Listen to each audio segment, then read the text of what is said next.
महाराष्ट्रातल्या लाखो लोकांच्या आयुष्याला हादरा देणारी एक धक्कादायक बातमी आणि तुमची चिंता वाढवणारी गोष्ट आहे. कारण तुम्ही स्वतःच्या मालकीच्या घरात मध्ये शांतपणे राहत असाल तरी आता तुम्ही सावध व्हायचं आहे. कारण राज्यभरामध्ये येणाऱ्या बातम्या सांगत आहेत की अनेकांची घरे आता थेट जेसीबीने पाडली जात आहेत. आता हे विनाकारण होत नाही, तर सरकारने लागू केलेल्या नवीन घर कायद्यामुळे याला या ठिकाणी सुरुवात झालेली आहे, ज्यामध्ये दोन मोठे नियम घातले गेलेत आणि या दोन नियमाचे पालन न करणाऱ्याची घरे एका क्षणामध्ये जमीनदोस्त केली जातात. आणि सर्वात भीतीदायक गोष्ट म्हणजे या दोन नियमांमध्ये महाराष्ट्रातील तब्बल 99% घरे बसत नाहीत. हे पाहून लोकांच्या अंगावर काटा आलाय. आता प्रश्न असा उभा राहतोय की हे दोन नियम कोणते आहेत आणि तुमचं घर सुरक्षित आहे का? तुमचंही घर पाडलं जाणार का? तुमच्या यातून वाचवू शकता का?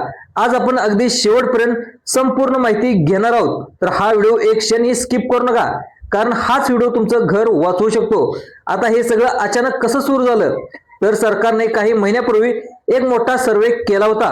ग्रामीण भागामध्ये, निमशहरी भागामध्ये, गावाकडेतल्या घराबाबत त्या सर्वेमध्ये एक मोठा धक्कादायक खुलासा या ठिकाणी समोर आलेला होता.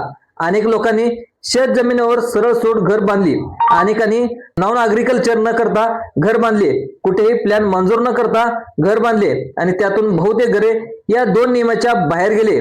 मग आता सरकारकडे एक मोठ्या अडचणीचं स्वरूप निर्माण झालं. त्यांनी आता थेट कारवाईचा या ठिकाणी निर्णय घेतलेला आहे. सरकारचं म्हणणं असं आहे की नियम न पाळणाऱ्या घरामुळेच गावाचा नकाशा बिघडतो, रस्ते अडतात, पाणी पुरवठा आणि नाले याची अडचण तयार होते. म्हणूनच आता नियमाचं काटेकोर पालन या ठिकाणी अनिवार्य करण्यात आलेले आहे. आता या सर्वाच्या मुळाशी आहेत ते म्हणजे दोन मोठे नियम, ज्यांची माहिती प्रत्येकाने जाणून घेणं अत्यंत जरुरी आहे. कारण हे दोन नियम समजून घेतले नाहीत तर तुमच्या आयुष्यभराच्या कष्टाने बांधलेलं घर एका दिवसात पाडलं जाऊ शकतं. आणि हे काही विनोद नाही, हे प्रत्यक्षात अनेक गावागावामध्ये सुरू झालेलं आहे. लोकांच्या डोळ्यासमोर त्यांचं घर जेसीबी मध्ये कोसळताना दिसलंय आणि त्या क्षणी कोणीही मदतीला देखील येत नाही. या सर्वात धक्कादायक गोष्ट म्हणजे हे नियम महाराष्ट्रातील जवळजवळ सर्व घरावर लागू होतात. मग आता तुम्ही ज्या घरामध्ये राहतात या नियमामध्ये बसता का, याचा निर्णय तुम्हाला आज या व्हिडिओच्या माध्यमातून कळणार आहे. म्हणूनच हा भाग खूप लक्षपूर्वक ऐका, कारण यानंतर पुढे आपण तुम्हाला दोन नियम पूर्णपणे स्पष्ट करून सांगणार आहेत. त्याच्यानंतर तुमचं घर कसं वाचवू शकता हे पण आपण या ठिकाणी जाणून घेणार आहोत. बघा, तर आता सुरू करूया महाराष्ट्रातील सर्व लोकांना हादरवून सोडणाऱ्या या नियमाची गोष्टीची एक एक पानं उलगडणं. कारण सत्य ते थोडं कडू असतं, पण सत्य टाळलं तर नुकसान फक्त आपलंच होतं. म्हणून आता हे जाणून घेणं आवश्यक आहे. आता सरकारने लागू केलेले हे नवीन नियम तुमचं भविष्य ठरवणार आहेत.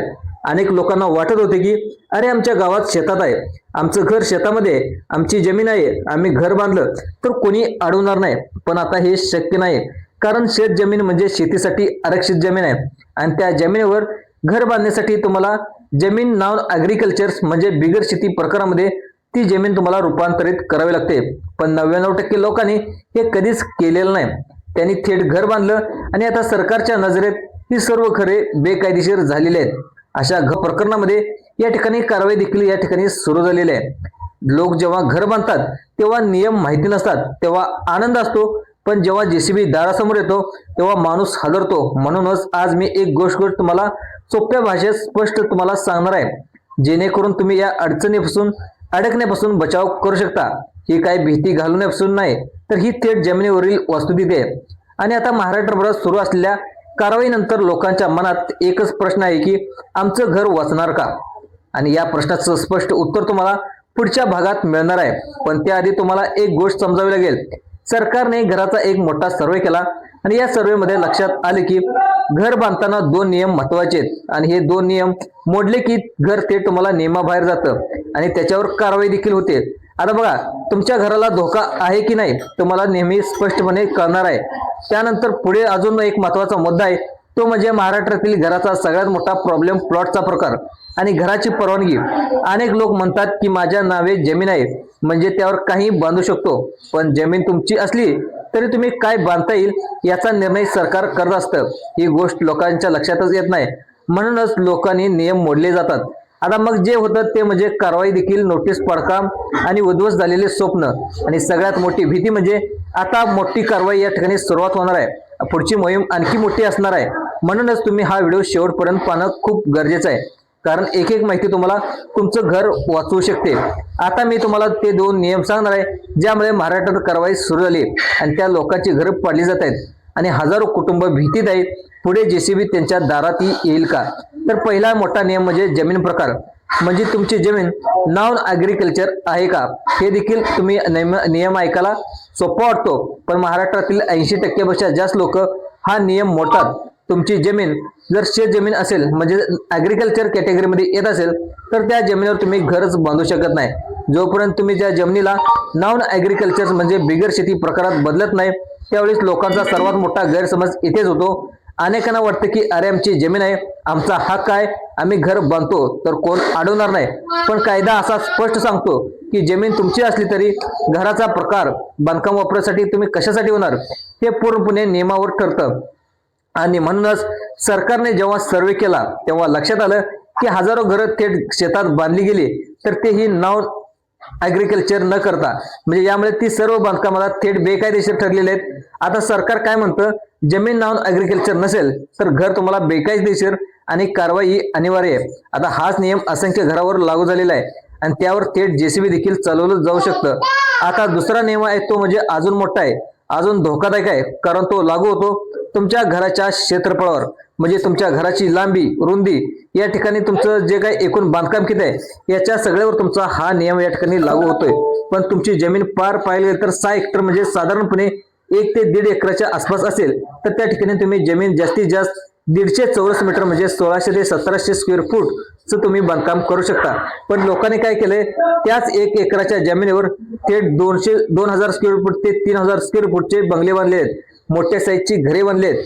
त्यामुळे ती सर्व बांधकाम नियमबाह्य झालेले आहेत. आता हा दुसरा नियम सांगतोय की क्षेत्रफळ मर्यादेपेक्षा जास्त घर बेकायदेशीर किंवा जेसीबी या ठिकाणी कारवाई अनिवार्य आहे. पण आता हे फक्त एवढ्यावर थांबत नाही, कारण जर तुम्ही जमीन 1.5 एकरापेक्षा जास्त असेल म्हणजे तुमची मोठी शेती असेल तर त्या जागेवर तुम्ही जास्तीत जास्त 4300 स्क्वेअर फूट पर्यंत घर बांधू शकता. पण शेकडो लोकांनी त्याहूनही मोठी घर, फार्म हाऊस, हॉलिडे होम यासाठी बांधकाम केलेले आहेत. त्यामुळे आता सरकार त्यावर सर्वांवर पाऊल उचलण्याचा विचार करते. आता तुमची जमीन लहान असेल तर ती क्षेत्रफळाची मर्यादा कमी या ठिकाणी असेल आणि तुमची जमीन मोठी असेल तर थोडी मोठी मर्यादा असू शकते. पण दोन्ही परिस्थितीत क्षेत्रफळ ओलांडलं म्हणजे घर पाडणं या नियमामुळे हजारो घरं आता या ठिकाणी धोक्यात आलेले आहेत. यात तुमचं घर बसत आहे का हे देखील जाणून घेणं खूप महत्वाचं आहे, कारण तुमचं घर जर खालील 5 गोष्टीमध्ये येत असेल तुमचं घर सुरक्षित नाही आणि हे काही अनुमान नाही तर प्रत्यक्षात सरकारने जाहीर केलेले नियम आहेत.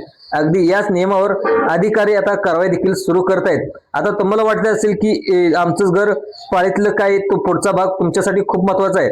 बघा, सर्व परिस्थितीतून तुमचं घर आता कसं वाचवू शकता, कोणत्या कागदपत्राची गरज आहे, सोपी पद्धत काय आहे आणि सरकारच्या नव्या सिस्टीम मध्ये तुमचं घर सुरक्षित करण्याचा एकमेव कायदेशीर मार्ग कोणता आहे.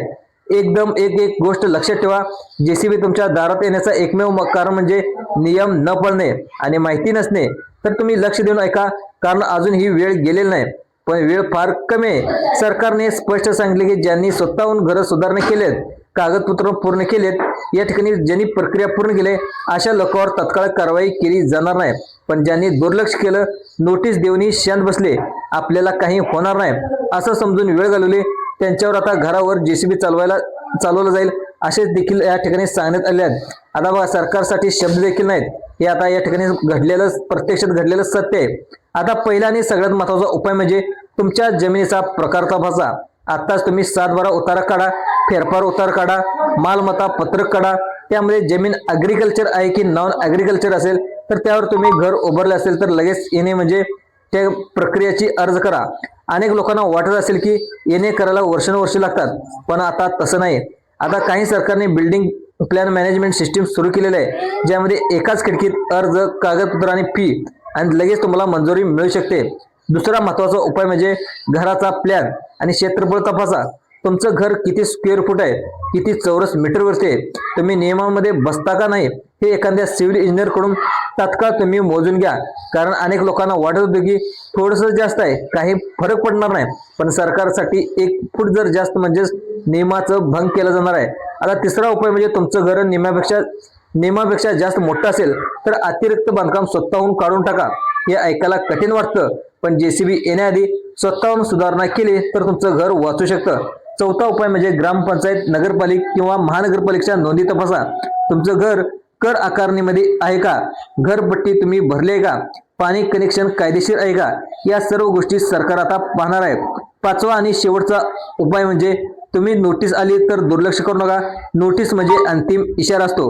त्या नोटीसला उत्तर द्या, कागदपत्र सादर करा आणि प्रक्रिया सुरू असल्याचा पुरावा देखील दाखवा. जे घर प्रक्रियेमध्ये आहे त्यावर लगेच कारवाई होत नाही. आता इथे एक भावनिक गोष्ट सांगतो की अनेक लोकांच्या डोळ्यासमोर आयुष्यभराचं स्वप्न उद्ध्वस्त होताना मी पाहिलेलं आहे. कर्ज काढून बांधलेलं घर, मुलांचं भविष्य, आई वडिलांचा आधार एका दिवसात मातीमोल होतो आणि त्या क्षणी कोणीही मदतीला येत नाही. म्हणून आज हा व्हिडिओ फक्त माहिती देण्यासाठी नाही तर सावध करण्यासाठी आहे. कारण सरकार कोणालाही अधिक खास करून फोन करून सांगत नाही. या सर्वांना नियम लागू होतात आणि कारवाई होते. त्यामुळे जर तुम्ही हा व्हिडिओ पाहत असाल तर समजा हा शेवटचा इशारा आहे. अजून तर तुम्हाला उद्याच तुमच्याच गावात, तुमच्याच रस्त्यावर जेसीबी देखील येऊ शकतो. आता त्या पाहायला गेलं तर अजून वेळ निघून गेला नाही. म्हणूनच आता कृती करा, कागदपत्र तपासा, नियम समजून घ्या, घर सुरक्षित करा आणि सगळ्यात महत्त्वाचं म्हणजे ही माहिती इतरांपर्यंत देखील पोहोचवा. अनेक लोकांना अजूनही काही माहिती नाही आणि ते अजून देखील शांतपणे बसलेले आहेत. तर आता अशाच प्रकारच्या व्हिडिओसाठी चॅनलला सबस्क्राईब देखील करायला विसरू नका. धन्यवाद.